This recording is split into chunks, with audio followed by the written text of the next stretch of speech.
శ్రీమాత్రే నమః. అందరికీ అమ్మవారి ఆశీస్సులు ఉండాలని మనస్ఫూర్తిగా అమ్మను వేడుకుంటూ తొలి ఏకాదశి రాబోతుంది. జూలై 6వ తేదీన తొలి ఏకాదశి. పరమ పవిత్రమైనటువంటి ఈ కథలను భక్తి శ్రద్ధలతో వినండి. ఆషాఢ శుద్ధ ఏకాదశికి తొలి ఏకాదశి అని పేరు. అయితే ఈ తొలి ఏకాదశి రోజున తప్పకుండా వినవలసినటువంటి కథల్లో ఒక కథ గురించి తెలుసుకుందాం. ఈ కథను ఎవరైతే వింటారో వారికి మహాపుణ్యం లభిస్తుంది. ఎంతో పుణ్యం చేసుకున్న వారే ఈ కథలను వినగలుగుతారు.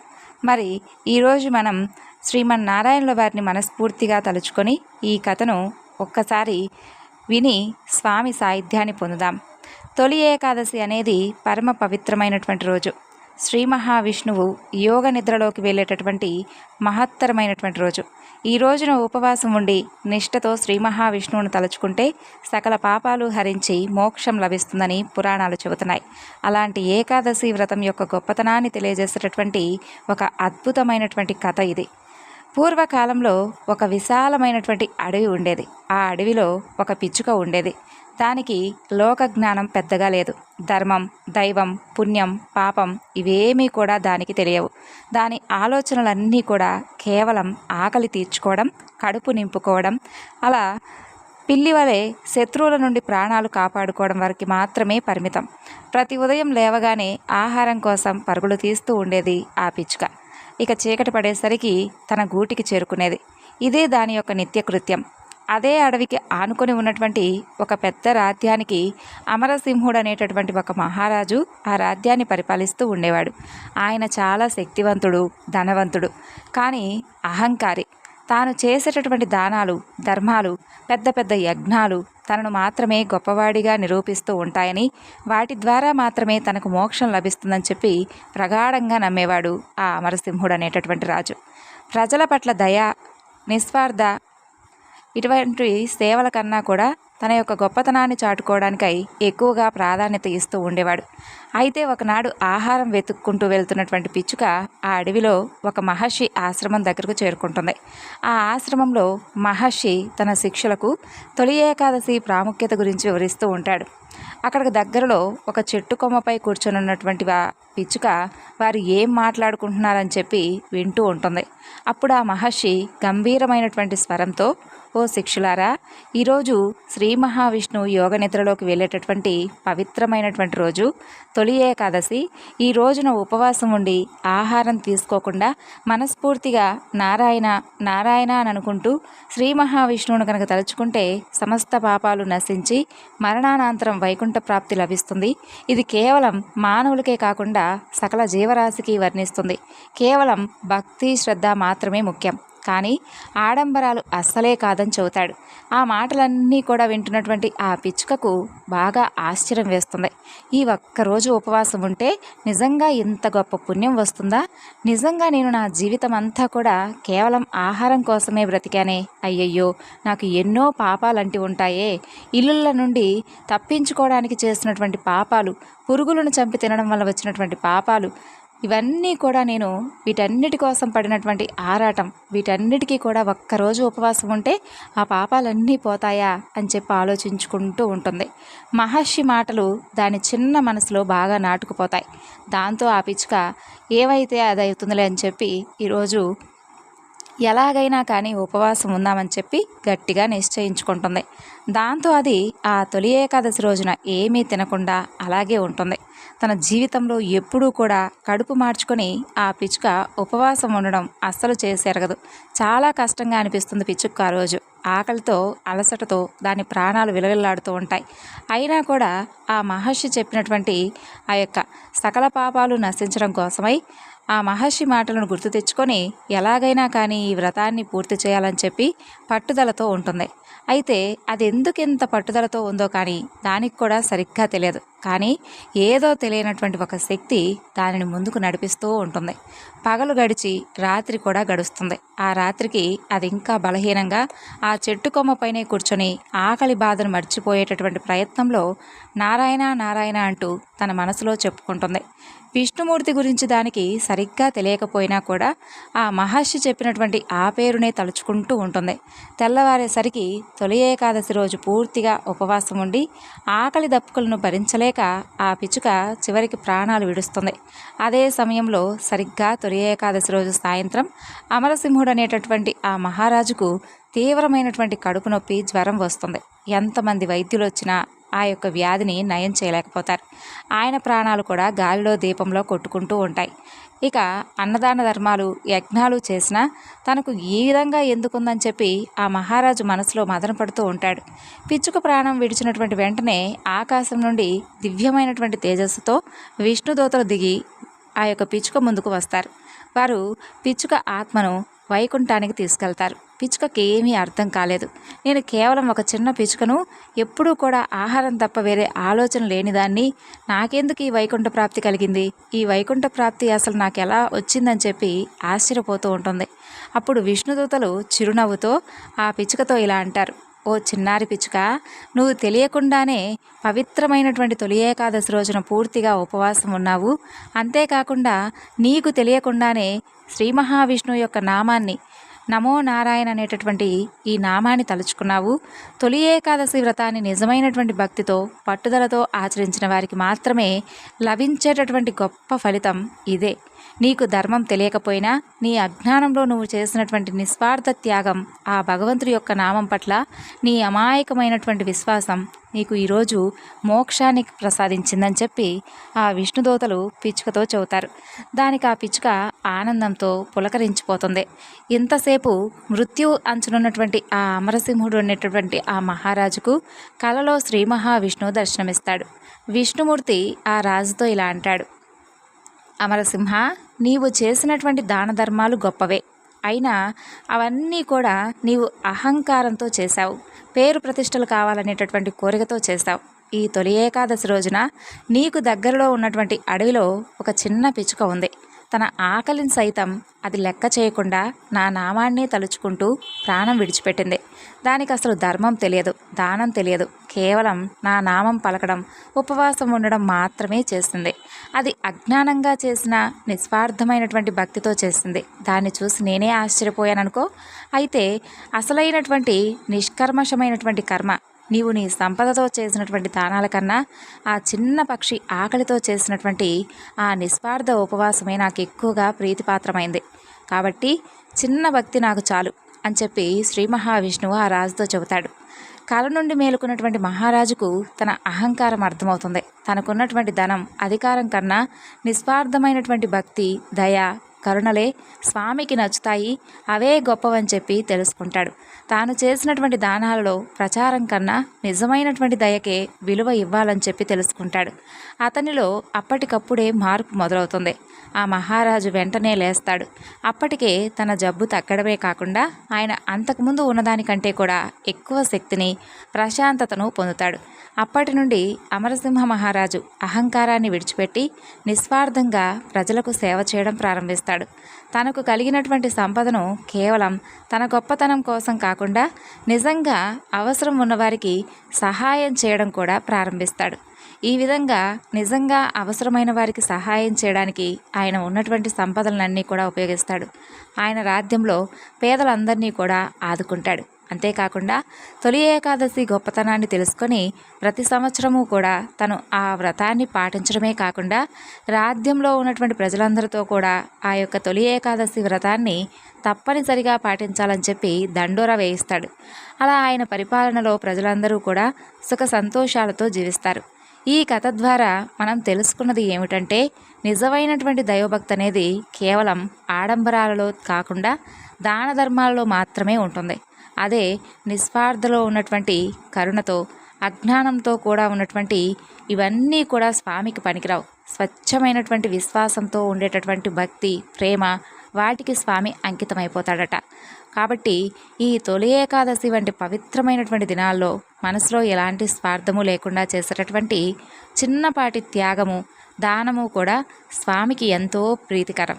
ఎవరైతే ఈ కథను వింటారో వారికి కోటి ఉపవాసాలు చేసినటువంటి పుణ్యం, సమస్త శుభాలు, పాపాల నుండి విముక్తి కలుగుతాయట. అలాగే అహంకారం విడిచి స్వచ్ఛమైనటువంటి మనసుతో జీవిస్తే దైవానుగ్రహం అనేది తప్పకుండా లభిస్తుందని చెప్పి తెలియజేసేటటువంటి కథ ఇదే. అలాగే ఈ తొలి ఏకాదశి రోజున తులసి పూజ కూడా చేస్తారు. తులసాకులతో శ్రీ మహావిష్ణువును పూజిస్తారు. కాబట్టి తులసి చెట్టు యొక్క మహిమను తెలియజేసేటటువంటి కథ గురించి కూడా తెలుసుకొని కోటి జన్మల పుణ్యాన్ని పొందుదాం. పూర్వం ఒకప్పుడు సత్యభామ శ్రీకృష్ణుడి దగ్గరకు వెళ్ళి, ఓ స్వామి, తులసి మొక్కకు నీరు పోస్తే మంచి జరుగుతుందని చెప్పారు కదా, మరి తులసి దగ్గర దీపం పెట్టడం వల్ల ప్రయోజనం ఏమిటి అని చెప్పి అడుగుతుంది. అప్పుడు శ్రీకృష్ణుడు సత్యభామాదేవికి ఒక కథ చెప్పడం మొదలు పెడతాడు. దేవి, గతంలో దక్షిణాన ఒక పెద్ద నది ఉండేది. ఆ నది ఒడ్డున హరిహరుడు అనేటటువంటి ఒక పేద బ్రాహ్మణుడు ఉండేవాడు. అతను వేదాలను చదివిన ఒక గొప్ప పండితుడు. అయితే అతని దురదృష్టం కొద్దీ అతనికి పొగరుబోతు భార్య దొరికింది. ఆమె ఎప్పుడూ కూడా అతన్ని అవమానిస్తూ ఉండేది. భర్తతో ప్రేమగా వ్యవహరించేది కాదు. అయితే అతనికి కనీసం అన్నం కూడా పెట్టేది కాదు. అతని ఇంటికి ఎవరైనా చుట్టాలు వచ్చినా సరే వాళ్ళను కూడా అవమానించి వారిని తరిమి కొట్టేది. అంతేకాకుండా ఇతర పురుషులతో మాట్లాడుతూ కావాలని ఆ బ్రాహ్మణుణ్ణి మానసికంగా కృంగతీస్తూ హింసిస్తూ ఉండేది. అలా తను చూస్తూ ఉండగానే చెట్టు కింద నిలబడి బట్టలు మార్చుకుంటూ ఉండేది. అయితే ఆ బ్రాహ్మణుడు ఎన్నోసార్లు ఆమెను హెచ్చరించాడు, తన ప్రవర్తన మార్చుకోమని చెప్పాడు. కానీ ఆ బ్రాహ్మణుడి యొక్క భార్య అతని మాటలు అస్సలే పట్టించుకోలేదు. నీలాంటి అడుక్కు తినేవాడిని పెళ్లి చేసుకొని నేను చాలా పెద్ద తప్పు చేశాను. నీలాంటి వాడితో బ్రతికే కంటే నరకానికి పోవడమే నాకు సుఖంగా ఉంటుందని చెప్పి అతనితో గొడవ పెట్టుకుంటూ ఉండేది. అంతేకాకుండా తన భర్త ముందే ఆమె వ్యభిచారం చేయడం కూడా మొదలుపెట్టేది. అలా ఆమె ఎంతగానో కామజ్వాలలతో రగిలిపోతున్నటువంటి ఆమెను చూసి తన భర్త కూడా ఎప్పుడూ బాధపడుతూ ఉండేవాడు. ఎవరినైనా కానీ భగవంతుడు వెంటనే శిక్షించకపోయినా కొన్ని రోజుల తర్వాత అయినా కానీ తప్పకుండా తప్పు చేసిన వారికి భగవంతుడు ఏదో ఒక విధంగా శిక్షను విధిస్తాడు. అయితే ఆమె ఆ విధంగా ఎప్పుడూ కూడా తన భర్తను అవమానిస్తూ ఉండేది. అయితే ఒకనాడు ఆవిడ ఒక అడవిలోకి వెళ్తుంది. అదే అడవిలో ఒక భయంకరమైనటువంటి పులి తిరుగుతూ ఉంటుంది. ఆ పులి చూపు ఆ బ్రాహ్మణ స్త్రీ మీద పడుతుంది. వెంటనే ఆమెను తినడానికి ఆ పులి తన పంజాను విసురుతుంది. అయితే ఆ బ్రాహ్మణ మహిళ ఎంతగానో భయపడిపోతూ ఆ పులిని వేడుకుంటుంది. తనను దయతో విడిచిపెట్టమంటూ వేడుకుంటుంది. అందుకు ఆ పులి ససేమిరా ఒప్పుకోలేదు. ఈరోజు నువ్వు నాకు ఆహారంగా మారిపోవాలి అంటూ ఇది ప్రకృతి నిన్ను నా దగ్గరకు పంపించిందని చెప్పి చాలా గొప్పగా చెబుతుంది ఆ పులి. అప్పుడు ఆ పులి మాట్లాడుతూ ఉండడం చూసి ఆ మహిళ ఎంతగానో ఆశ్చర్యపోతుంది.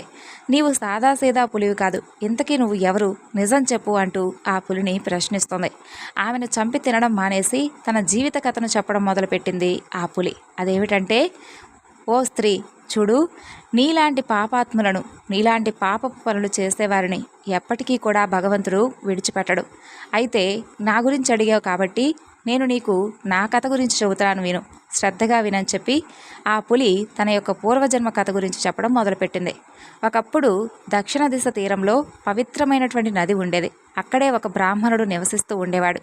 ఎన్నో పుణ్యాలు చేసుకుని ఆ బ్రాహ్మణుడి కడుపున నేను పుట్టాను. అయితే ఆ బ్రాహ్మణుడు సద్గుణాలు రాలేదు, నాకు అస్సలు రాలేదు. ఆ బ్రాహ్మణుడు ఎంత మంచివాడో నేను అందుకు విభిన్నంగా ఉండేదాన్ని.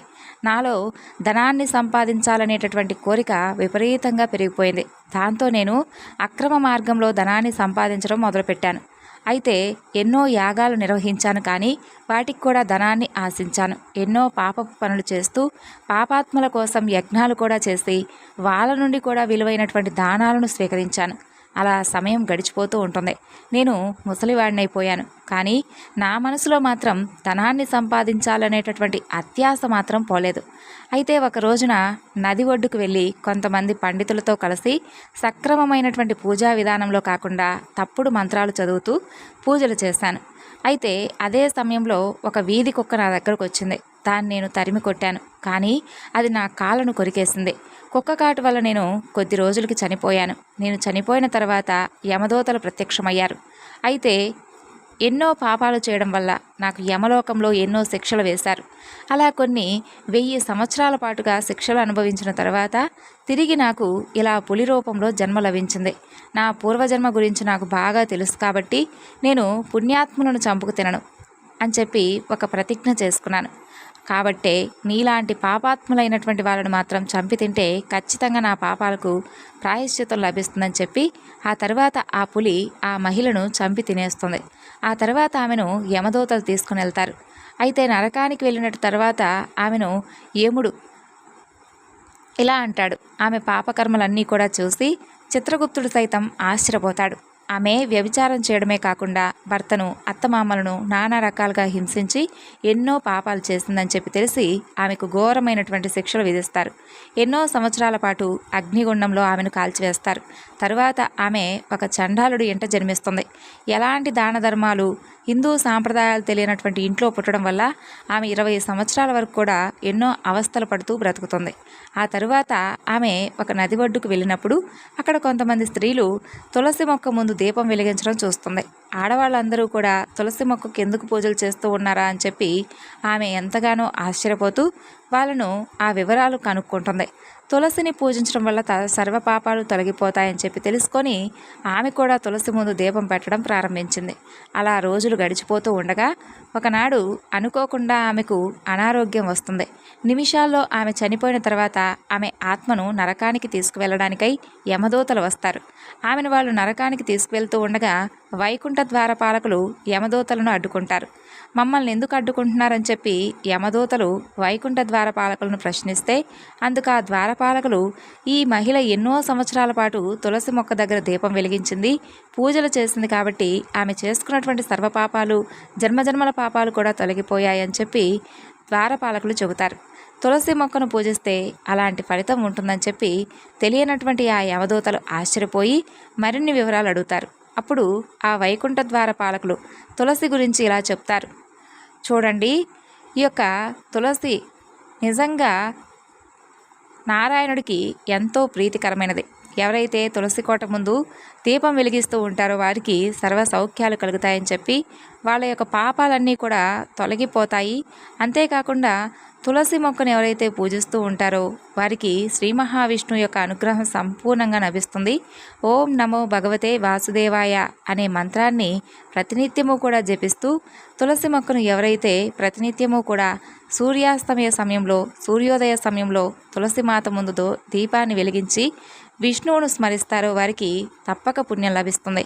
సకల జన్మల పాపాలు తొలగిపోతాయి. వ్యభిచారం చేస్తూ భర్తను హింసించినటువంటి ఈ స్త్రీ ఏ విధంగా అయితే తన యొక్క కర్మ ఫలితం నుండి తప్పించుకుందో అదేవిధంగా తులసిమాతను పూజించి గౌరవిస్తే ఎంతో శుభం కలగడమే కాకుండా ఇంట్లో కూడా శాంతి సౌఖ్యాలు కలుగుతాయి. తులసిమాత ముందు నెయ్యితో చేసినటువంటి దీపం కానీ, నువ్వుల నూనెతో కానీ దీపం వెలిగించుకోవాలి. ముఖ్యంగా ఆవు నేతితో దీపం వెలిగించడం వల్ల అత్యంత శుభ ఫలితం కలుగుతుంది. ఒకవేళ ఆవు నెయ్యి కొనుక్కునేటటువంటి స్తోమత కనుక లేకపోతే అటువంటి సమయంలో నువ్వుల నూనెతో కనీసం దీపం వెలిగించుకోవడం వల్ల పాపకర్మలతో పాటు శనిపేడ కూడా తొలగిపోతుంది. 7 జన్మల యొక్క పుణ్యం లభిస్తుంది.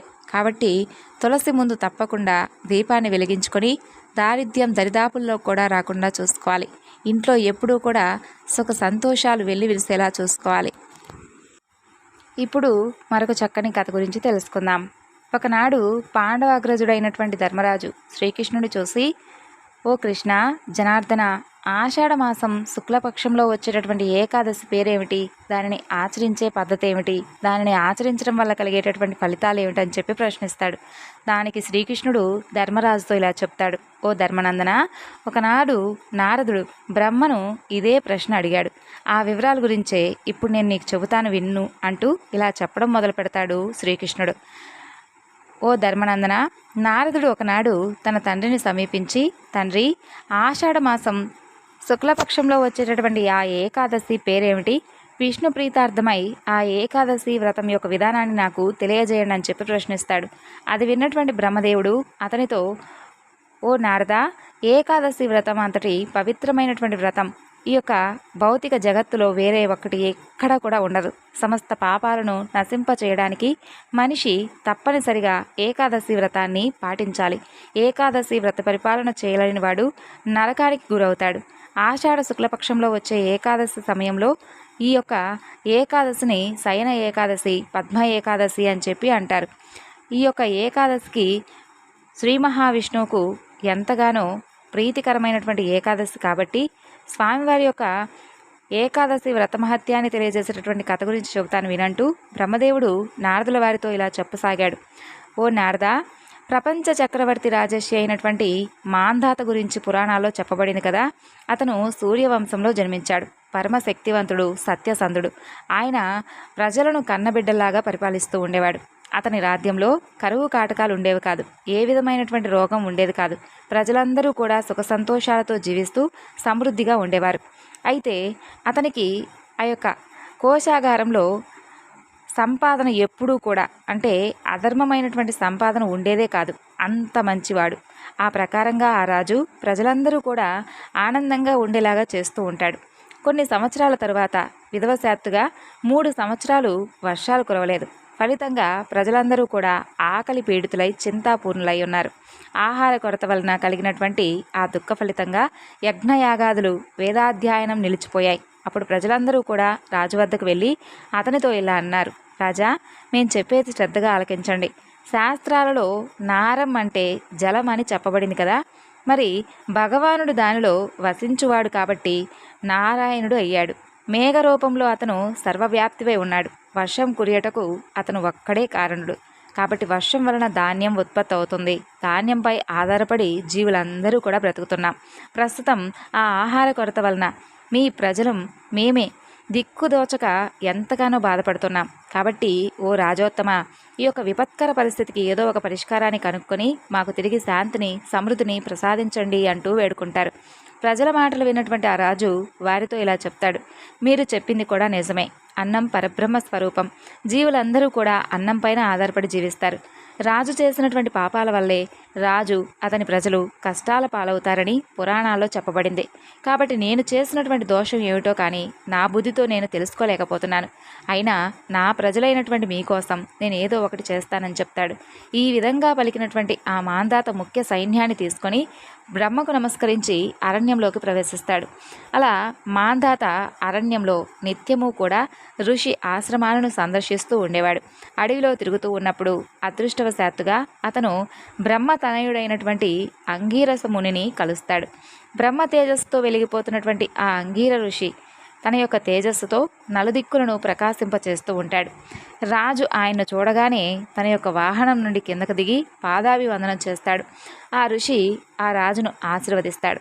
తర్వాత ఆ యొక్క అంగీరసుడు మాంధాతను క్షేమ సమాచారాలు అడుగ్గా ఆ రాజు, ఓ ఋషి, 3 సంవత్సరాల నుండి మాకు వర్షాలు కూడా కురవడం లేదని చెప్పి తత్ఫలితంగా మా ప్రజలందరూ కూడా అనేక కష్టాల పాలవుతూ ఉన్నారని, ఆ కరువు కాటకాలకు కారణం ఏమిటో తెలియడం లేదని చెప్పి పలుకుతాడు. తన ప్రజలు తిరిగి సుఖశాంతులను పొందే విధానాన్ని తెలియజేయమంటూ ప్రార్థిస్తాడు. అలా మాంధాత మాటలు విన్నటువంటి ఆ యొక్క అంగీర మహర్షి రాజుతో, ఇది సత్యయుగం, అన్ని యుగాల్లోకి సర్వోత్తరమైనటువంటి యుగం. ఈ యుగంలో జనులందరూ కూడా పరబ్రహ్మారాధనలో ఉంటారు. ధర్మం 4 పాదాలతో నడుస్తుంది. బ్రాహ్మణులు తప్ప వేరే ఎవ్వరూ కూడా ఈ యుగంలో తపస్సు చేయకూడదు. ఈ నియమం ఉన్నప్పటికీ ఒక శూద్రుడు నీ రాజ్యంలో తపస్సు చేస్తూ ఉన్నాడు. ఆ యొక్క అధర్మయుత ప్రవర్తన కారణంగా నీ రాజ్యంలో కరువు సంభవించింది. కాబట్టి అతన్ని వధించి నీ రాజ్యంలో శాంతి సమృద్ధులను నెలకొల్పు అని చెప్తాడు. కానీ తపోనిష్ఠుడైనటువంటి ఆ యొక్క అమాయకుడిని వధించడం తనకు అసాధ్యమని, అందువలన తనకు వేరే ఏదైనా సులభమైనటువంటి పరిష్కారం ఉంటే తెలియజేయమంటూ మాంధాత మహారాజు ఆ యొక్క అంగీర మహర్షిని ప్రార్థిస్తాడు. దానికి ఆ ఋషి, రాజా, అయితే విను. ఆషాఢ శుక్లపక్షంలో వచ్చేటటువంటి పద్మ ఏకాదశి, దేవసేన ఏకాదశి, ఈ వ్రతాన్ని నీవు పాటించు. ఆ వ్రత ప్రభావం వలన నీ రాజ్యంలో తప్పకుండా వర్షాలు కురుస్తాయి. ఈ ఏకాదశి మనిషికి సమస్త మంగళాన్ని చేకూర్చి పూర్ణత్వాన్ని ప్రసాదిస్తుంది. పూర్ణత్వ పదంలో సమస్త అడ్డంకులను తొలగిస్తుంది. కాబట్టి నీ ప్రజలతో పాటుగా నువ్వు కూడా ఈ ఏకాదశి వ్రతాన్ని పాటించని చెప్తాడు. అలా ఆ ఋషి యొక్క మాటలను విన్నటువంటి మాంధాత నగరానికి తిరిగొచ్చి ఆషాఢ మాసంలో బంధుమిత్ర పరివార సహితంగా సైన్య ఏకాదశి వ్రతాన్ని పాటిస్తాడు. ఆ వ్రత ప్రభావం వలన రాజ్యంలో విరివిరిగా వర్షాలు కురుస్తాయి. నీటి కొరత పూర్తిగా తొలగిపోతుంది. అప్పుడు ఆ యొక్క ఋషికేశుడి యొక్క అనుగ్రహం చేత అందరూ కూడా సుఖంగా ఉంటారు. అందుకు సుఖ సంతోషాలను, ముక్తిని ప్రసాదించేటటువంటి ఈ పవిత్రమైనటువంటి ఏకాదశి నాడు ప్రతి ఒక్కరూ కూడా తప్పకుండా ఏకాదశి నియమాలను పాటించాలి. ఈ ఏకాదశి మహత్యాన్ని విన్నవాడు, చదివినవాడు, చెప్పినవాడు కూడా సమస్త పాప విముక్తుడవుతాడని ఈ యొక్క సాక్షాత్తు శ్రీ మహావిష్ణువే చెప్పాడు. కాబట్టి విష్ణు ప్రీత్యార్థమై భక్తులందరూ కూడా దీనిని ఎంతో భక్తిశ్రద్ధలతో విని స్వామివారి యొక్క వైభోగాన్ని తలుచుకొని అందరూ కూడా ఇంద్రియ భోగాన్ని కానీ ముక్తిని కానీ కోరకుండా కేవలం విశుద్ధ భక్తిని మాత్రమే కోరుకోవాలి. ప్రసిద్ధమైనటువంటి చతురాస్మ్య వ్రతం ఈ ఏకాదశి నుండి ఆరంభమవుతుంది. శ్రీహరి నిద్రకు ఉపక్రమించేటటువంటి రోజు, అతను మేలుకొనే రోజు వరకు భక్తులు చక్కగా ఎన్నో రకాలుగా భక్తి గీతాలను వింటూ కీర్తిస్తూ చాతుర్మాస్య వ్రతాన్ని పాటిస్తారని చెప్పి బ్రహ్మదేవుడు నారదుల వారికి చెప్పినట్లుగా శ్రీకృష్ణుడు ధర్మరాజుకు వివరిస్తాడు. కాబట్టి ఈ తొలి ఏకాదశి రోజు తప్పకుండా వినవలసినటువంటి కథల్లో ఇదొక కథ. మరి తెలుసుకున్నారు కదండి ఏకాదశి యొక్క వ్రత కథలను, అలాగే తొలి ఏకాదశి లోపు వినవలసినటువంటి కథలను తెలుసుకున్నారు కదా. మనందరిపై కూడా ఆ యొక్క శ్రీ మహావిష్ణువు యొక్క అనుగ్రహం సంపూర్ణంగా ఉండాలని చెప్పి మనస్ఫూర్తిగా ఆ స్వామిని వేడుకుంటూ ఓం నమో భగవతే వాసుదేవాయ. సర్వం శ్రీ లలితార్పణమస్తు. స్వస్తి.